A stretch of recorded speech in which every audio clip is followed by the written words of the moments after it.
தூதர் அவர்கள் நமக்கு சொல்லிக் கொடுக்கின்றார்கள். பொதுவாக வயசு ஆகிட்டே போனா அழகு குறையும் இல்லையா? வயசா நமக்கு நினப்பு அப்படிதான். 25 வயசுல ஒரு அழகு, 30 வயசுல ஒரு அழகு, ஒரு 40 தாண்டி விட்டால் நரைமுடிகள் வெளியே வர ஆரம்பித்து விட்டால் நம்முடைய அழகு சற்று குறைந்து கொண்டே இருக்கும் என்பதுதான் உலகத்தின் நியதி. அழகு என்பது 25 இருந்து ஒரு 35 வயசுக்குள்ள தாங்க அல்லாஹ் தஆலா கட்டழகான அழகை கொடுக்கின்றான் என்றுதான் நாம் நினைத்துக் கொண்டிருக்கின்றோம். ஆனால் வயசு ஆக ஆக அழகும் பொலிவும் கூட வேண்டும் என்றால் அல்லாஹ்வுடைய தூதர் அவர்கள் நமக்கு சொல்லிக் கொடுக்கின்றார்கள். 3 விஷயத்தை நீங்கள் பேணினால் வயசு ஆக ஆக அழகு கூடிக்கிட்டே போகும். என்ன நல்ல பியூட்டி பார்லரை சென்று பார்த்து டிங்கரிங் பெயிண்ட் அடித்து நாம பலபலன்னு வச்சிக்கிறது அழகா? அப்படி அல்ல. அந்த பொலிவை பற்றி அல்லாஹ்வுடைய தூதர் அவர்கள் சொல்லவில்லை. வயசு கூடினாலும் பொலிவோடும் செழிப்போடும் அழகோடும் இருப்பதற்கு அல்லாஹ்வுடைய தூதர் அவர்கள் ஒரு விஷயத்தை 3 விஷயத்தை கடைபிடிக்க சொன்னார்கள். நபித்தோழர் அவர்கள் சொல்லி காட்டுகின்றார்கள்.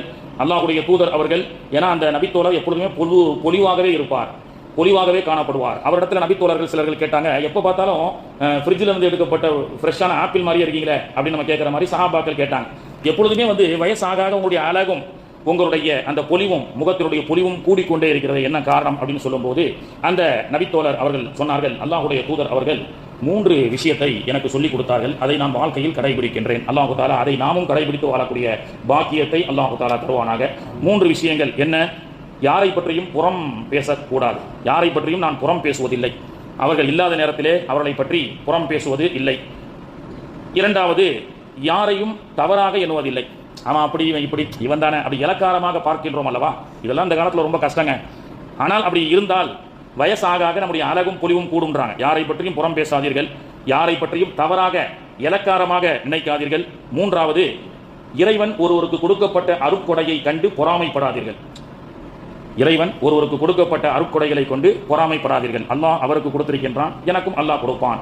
இந்த 3 விஷயங்கள் இருந்தால் வயசு ஆக அழகு கூடும் என்றார்கள் அல்லாஹ்வுடைய தூதர் ஸல்லல்லாஹு அலைஹி வஸல்லம் அவர்கள். இந்த சப்ஜெக்ட் நம்ம ஏன் சொல்ல வரோம்னு சொன்னா, சஹாபாக்கள் யாரை பற்றியும் பொறாமை கொள்ள மாட்டார்கள்.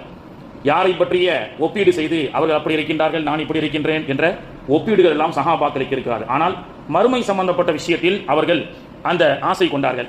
ஏனென்றால் ஷமூன் 1200 ஆண்டுகள் வாழ்ந்ததாக அல்லாஹ்வுடைய தூதர் அவர்கள் சொல்லி காட்டுகின்றார்கள்.